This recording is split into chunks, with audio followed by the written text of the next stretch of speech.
Soal nomor 7, soal SBMPTN tahun 2013, pada suhu tertentu terjadi reaksi kesetimbangan SO2 plus NO2 menjadi SO3 plus NO dengan tetapan kesetimbangannya 0,25. Bila pada awal reaksi tekanan parsial gas SO2 dan NO2 masing-masing adalah 3 atmosfer, maka tekanan parsial gas NO2 pada saat kesetimbangan adalah. Nah, jadi jika ada soal seperti ini, adik-adik harus melihat persamaan reaksinya. Jadi di sini kakak tuliskan SO2 plus NO2 menjadi SO3 plus NO. Di sini semuanya gas ya fasenya, berarti bisa kita ikutkan semua. Nah, di sini kita tuliskan MRS-nya. Oke. Yang diketahui adalah tekanan parsial awal gas SO2 dan NO2 masing-masing 3 atmosfer. Jadi di sini 3, sini 3 juga. Nah, kemudian di sini diketahui K-nya 0,25. Nah, oke, setelah itu sudah ya, tidak ada yang diketahui lagi, maka kita misalkan di sini X, di sini X, di sini X, di sini X karena koefisien reaksinya sama-sama 1. Oke, kemudian kita turunkan 3 min X ATM, di sini juga 3 min X ATM, di sini X, di sini X. Nah, setelah itu kita diminta untuk menentukan tekanan parsial dari NO2. Jadi, berapakah PNO2? Jadi ini, berapa ini tekanannya di sini pada saat setimbang. Oke, karena di sini sudah diketahui K-nya 0,25, maka kita buat persamaan K-nya ya, tetapan kesetimbangannya K sama dengan P dari SO3 dikalikan P-nya NO dibagi P dari SO2 dikali P dari NO2. Oke, di sini kita tuliskan 0,25. Kemudian P-nya SO3 di sini X. P-nya NO di sini X juga, berarti di sini kita tuliskan X kuadrat. Kemudian P-nya SO2 sama NO2 sama ya, 3 min X. Berarti kita bisa tuliskan seperti ini. Nah, oke, cara mudah menghitungnya di sini masing-masing ruas kiri dan kanan diakarkan. Jadi 0,25 diakarkan jadi 0,5 sama dengan ini X, ini pangkatnya hilang ya karena diakarin jadi X per 3 min X. Nah, kemudian ini dikalikan silang ya. 0,5 kali 3, 1,5 min 0,5 X sama dengan X. Oke. Kemudian di sini 1,5 sama dengan 1,5 X. Jadi X sama dengan 1. Nah, jadi X-nya 1 atmosfer. Yang ditanyakan adalah tekanan parsial gas NO2. Jadi P-nya NO2 adalah 3 min X. Berarti 3 min 1 hasilnya adalah 2 atmosfer. Maka jawabannya adalah yang C. Oke, kita lanjut ke soal nomor 8. Di sini ada reaksi asam oksalat yaitu H2C2O4 plus 2H2O menghasilkan 2H3O plus dan C2O4 2-. Nah, asam oksalat ini adalah asam diprotik dengan harga tetapan kesetimbangan yaitu K1-nya segini ya, kemudian K2-nya segini. Maka harga tetapan kesetimbangan reaksi K tersebut adalah, jadi di sini kita diminta untuk menentukan berapakah nilai tetapan kesetimbangan pada reaksi ini. Jadi asam oksalat ini adalah asam diprotik yang mengion secara bertahap. Nah, untuk harga tetapan kesetimbangannya reaksinya seperti ini. H2C2O4 plus H2O menghasilkan senyawa H3O plus dan HC2O4-. Nah, ini K-nya diketahui 5,36 dikali 10 pangkat min 2. Oke. Kemudian HC2O4- plus H2O menghasilkan senyawa H3O plus C2O4 2-. Nah, K-nya di sini 5,3 dikali 10 pangkat min 5. Oke, jadi setelah kita mendapatkan reaksi yang seperti ini, kemudian kita bisa mencoret senyawa-senyawa atau zat-zat yang sama di ruas kiri dan kanannya.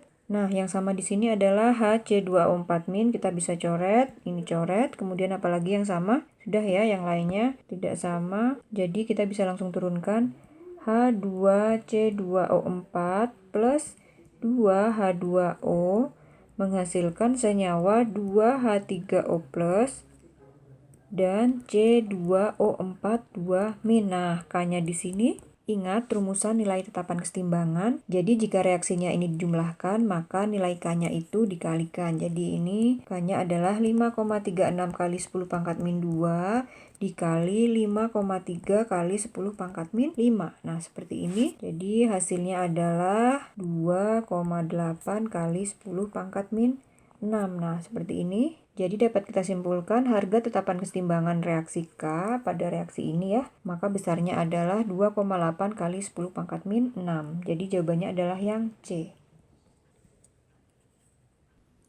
Lanjut ke soal nomor 9, ini ada soal SIMA UI tahun 2011. Diketahui N2O4 terdisosiasi sebanyak 13% menjadi NO2 pada suhu 300 Kelvin menurut reaksi ini. Delta H-nya positif ya, menunjukkan kalau ini adalah reaksi endoterm.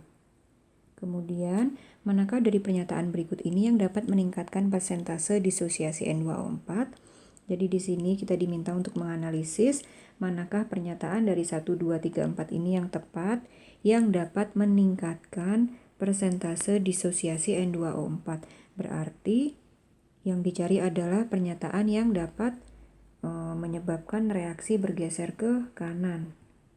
Oke, kita analisis satu-satu. Pernyataan 1, peningkatan volume sebesar 2 kali lipat. Ya, jadi jika volume diperbesar, maka reaksinya akan bergeser ke arah sebaliknya ya, menjauhi zat yang ditambahkan. Berarti pernyataan nomor 1 benar ya. Kemudian pernyataan nomor 2, penambahan katalis. Katalis itu tidak menyebabkan bergesernya kesetimbangan, tapi hanya mempercepat tercapainya reaksi kesetimbangan. Berarti salah. Kemudian yang ketiga, kenaikan suhu. Ya, jadi jika suhunya dinaikkan karena ini reaksi endoterm, maka reaksinya akan bergeser ke kanan. Kemudian peningkatan tekanan, jika tekanan dinaikkan maka akan bergeser ke koefisien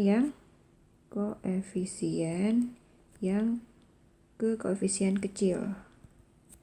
Nah, ini koefisien kecilnya kan di sini yang sebelah kiri. Ini 1, ini 2, maka akan bergeser ke kiri.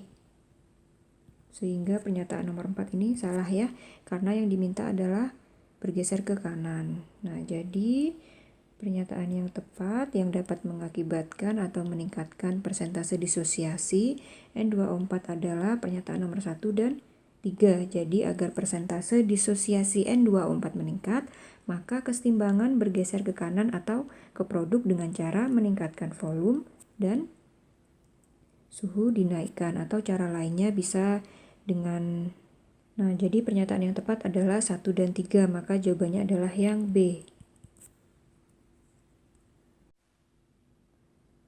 Kemudian kita lanjut ke nomor 10.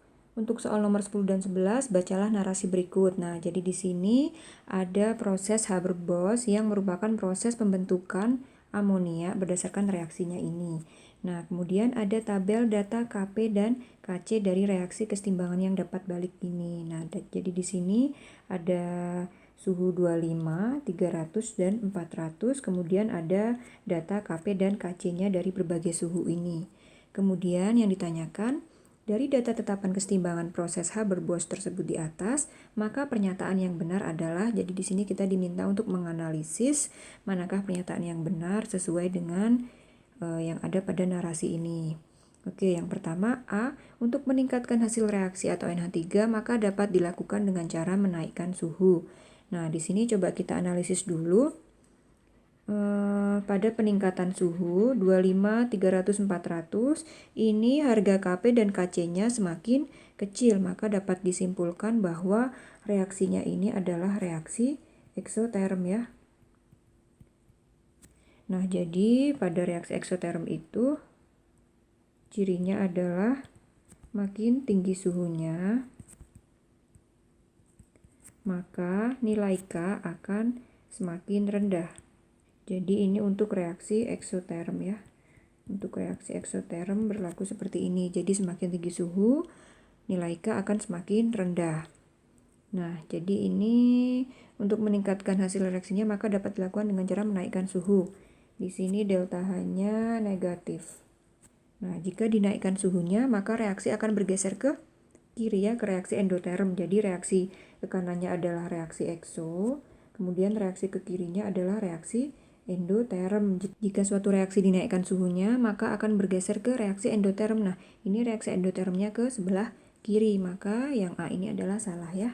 Kemudian B, reaksi pembentukan amonia adalah reaksi eksoterm, benar ya. Karena kita lihat dari semakin tinggi suhunya, maka nilai K-nya semakin rendah ya dalam tabel ini, maka dapat disimpulkan reaksi pembentukan amonia ini adalah reaksi eksoterm.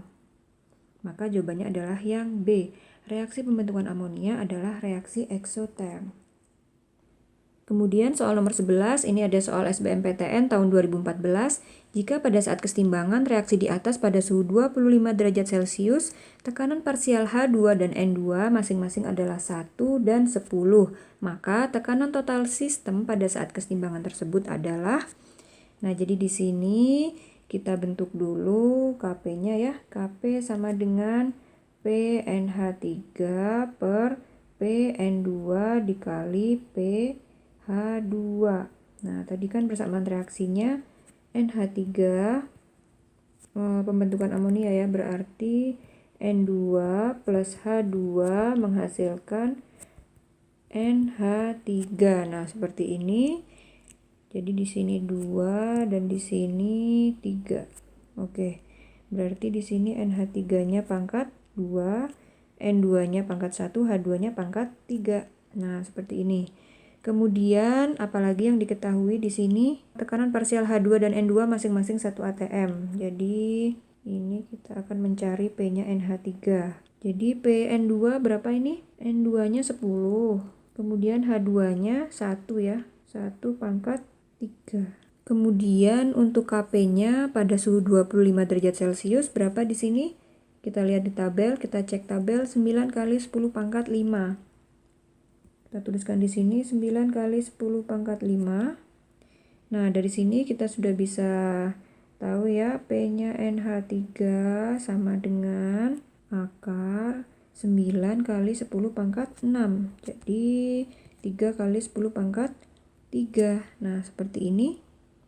Jadi di sini kita bisa tuliskan tekanan parsialnya NH3 adalah 3000 atmosfer. Oke, berarti tekanan total sistem adalah, tinggal dijumlahkan P-nya NH3 ditambahkan P-nya H2 ditambahkan P-nya N2. P-nya NH3 di sini udah kita cari ya, 3000 ditambah H2-nya adalah 10 dan N2-nya adalah, kebalik ya, H2-nya 1, kemudian N2-nya adalah 10. Oke, seperti ini, maka hasilnya adalah 3011 atmosfer. Jadi jawabannya adalah yang C.